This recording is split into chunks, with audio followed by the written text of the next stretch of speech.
दोस्तों आज की इस वीडियो में हम अमेरिका के सबसे शक्तिशाली ड्रोन यानी कि प्रीडेटर ड्रोन और रशिया के सबसे शक्तिशाली ड्रोन यानी कि ओरियन ई का डिटेल में कंपैरिजन करने वाले हैं। साथ में वीडियो के एंड में हम ये भी जानने की कोशिश करेंगे कि दोनों ही ड्रोन में से कौन सा ड्रोन ज्यादा शक्तिशाली होने वाला है। साथ में हम ये भी जानेंगे कि भारत को इन दोनों में से किस ड्रोन को लेना चाहिए। प्रीडेटर ड्रोन की अमेरिका ने फर्स्ट फ्लाई को 2 फरवरी 2001 में कराया था और अमेरिका ने 1 मई 2007 से इस ड्रोन को अपनी सेना में भी शामिल करना शुरू कर दिया था।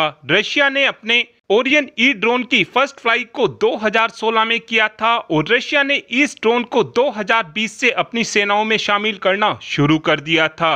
अमेरिका का जो प्रीडेटर ड्रोन है इस ड्रोन की लंबाई 36 फीट है, वहीं पर जो रशिया का ओरियन ई ड्रोन है इसकी लंबाई केवल 26 फीट है। यानी कि अमेरिका का प्रीडेटर ड्रोन रशिया के ओरियन ई ड्रोन से थोड़ा बड़ा है। प्रीडेटर ड्रोन के विंग स्पैन यानी कि पंखों की चौड़ाई की बात की जाए तो प्रीडेटर ड्रोन के पंखों की चौड़ाई 65 फीट 7 इंच है। वहीं पर रशिया के ओरियन ई ड्रोन के पंखों की चौड़ाई 52 फीट 6 इंच है। यानी कि पंखों की चौड़ाई के मामले में भी प्रीडेटर ड्रोन थोड़ा चौड़ा ड्रोन है। प्रीडेटर ड्रोन की हाइट की बात की जाए तो प्रीडेटर ड्रोन की हाइट 12 फीट 6 इंच है। वहीं पर रशिया के ओरियन ई ड्रोन की हाइट केवल 9 फीट 10 इंच है। यानी कि अमेरिका का प्रीडेटर ड्रोन थोड़ा ऊंचा ड्रोन है। प्रीडेटर ड्रोन का maximum take off weight 4760 kilogram है। वहीं पर रशिया के ओरियन ई का केवल 1150 किलोग्राम है। यानी कि प्रीडेटर ड्रोन अपने साथ में ज्यादा हथियारों को लेकर जा सकता है। प्रीडेटर ड्रोन अपने साथ में 1700 किलोग्राम तक के हथियारों को लेकर जा सकता है। वहीं पर रशिया का जो ये ओरियन ई ड्रोन है ये अपने साथ में केवल 250 किलोग्राम तक के ही हथियारों को लेकर जा सकता है। हथियार ले जाने के मामले में अमेरिका का प्रीडेटर ड्रोन रशिया के ओरियन ई ड्रोन से बहुत ही ज्यादा आगे है। दोनों ही ड्रोन के अब मेन कंपोनेंट यानी कि इंजन की बात की जाए तो प्रीडेटर ड्रोन के अंदर हनीवेल का TPE 33110 टर्बोप्रोप इंजन लगा हुआ है जो प्रीडेटर ड्रोन को 900 हॉर्स पावर जनरेट कर देता है। वहीं पर रशिया का जो ये ओरियन ई ड्रोन है इस ड्रोन के अंदर रोटेक्स 914 इंजन लगा हुआ है। ये एक 4 स्ट्रोक पिस्टन इंजन है जो केवल 115 हॉर्स पावर ही जनरेट कर पाता है।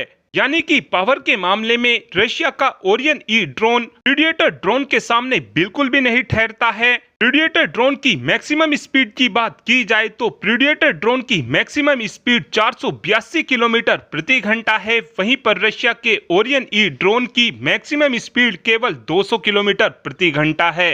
यानी प्रीडेटर ड्रोन ओरियन ई ड्रोन के मुकाबले ज्यादा फास्ट रहने वाला है और जितनी प्रीडेटर ड्रोन की क्रूज स्पीड है इतनी तो ओरियन ई की नॉर्मल स्पीड भी नहीं है। क्रूज स्पीड का मतलब यह होता है कि कोई भी हथियार किस रफ्तार के साथ हवा में अपनी पोजीशन को बदल सकता है। जो अमेरिका का प्रीडेटर ड्रोन है ये 313 किलोमीटर प्रति घंटा की रफ्तार से हवा में अपनी पोजीशन को बदल सकता है। वहीं पर रशिया का जो ये ओरियन ई ड्रोन है ये केवल 120 किलोमीटर प्रति घंटा की रफ्तार से ही हवा में अपनी पोजीशन को बदल सकता है।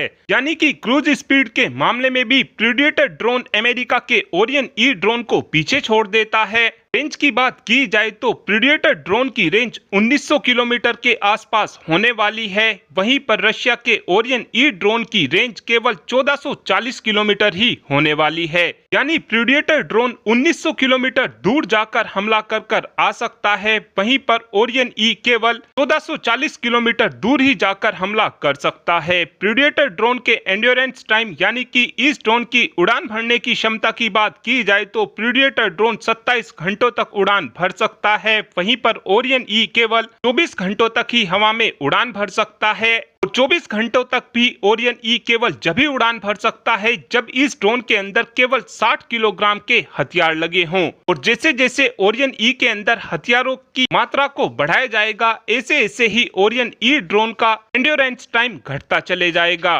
लेकिन प्रीडेटर ड्रोन के साथ ऐसा कुछ भी नहीं होगा। प्रीडेटर ड्रोन की सर्विस सीलिंग यानी कि ये ड्रोन कितनी ऊंचाई तक उड़ान भर सकता है तो प्रीडेटर ड्रोन 50,000 फीट की ऊंचाई पर उड़ान भर सकता है। वहीं पर रशियन ओरियन ई केवल 24,600 फीट की ऊंचाई पर ही उड़ान भर सकता है, यानी कि रशिया के ओरियन ई ड्रोन को इंटरसेप्टर मिसाइल की मदद से काफी आसानी से मारकर गिराया जा सकता है, लेकिन प्रीडेटर ड्रोन को 50,000 फीट के अल्टीट्यूड पर मारकर गिराना बहुत ही ज्यादा मुश्किल हो जाएगा। इस समय देखा जाए तो भारत अमेरिका से 31 की संख्या में प्रीडेटर ड्रोन को लेना चाहता है और अमेरिका की तरफ से एक प्रीडेटर ड्रोन की कीमत भारत को 800 करोड़ रुपए बताई गई है। और हाल ही में ही हमने देखा है कि रशिया की तरफ से भी भारत को ओरियन ई ड्रोन ऑफर किया गया है और इस ड्रोन की कीमत भारत को 320 करोड़ रुपए पड़ने वाली है। अभी तक अमेरिका प्रीडेटर ड्रोन को 300 प्लस की संख्या में बनाकर तैयार कर चुका है, वहीं पर रशिया अभी तक केवल 48 ओरियन ई ही ड्रोन को बना पाया है। इस पूरे ही कंपैरिजन को देखा जाए तो जो अमेरिका का प्रीडेटर ड्रोन है वो हर मामले में रशिया के ओरियन ई ड्रोन को बीट करता है। और अब जानते हैं कि भारत को इन दोनों में से किस ड्रोन को लेना चाहिए। इस समय भारत को अमेरिका के प्रीडेटर ड्रोन को ही लेना चाहिए, क्योंकि प्रीडेटर ड्रोन हर मामले में रशिया के ओरियन ई ड्रोन को बीट करता है। कीमत भले ही प्रीडेटर ड्रोन की ज्यादा हो, ऐसी ही इस ड्रोन के अंदर स्पेसिफिकेशन भी है। और अब आप ही कमेंट कर बता सकते हैं कि क्या हमको अमेरिका से प्रीडेटर ड्रोन को लेना चाहिए या फिर आपका ये मानना है कि हमको रशिया से ओरियन ई ड्रोन को लेना चाहिए। इस बात का आंसर आप कमेंट बॉक्स में दे सकते हैं। Thanks for watching this video. Have a good day.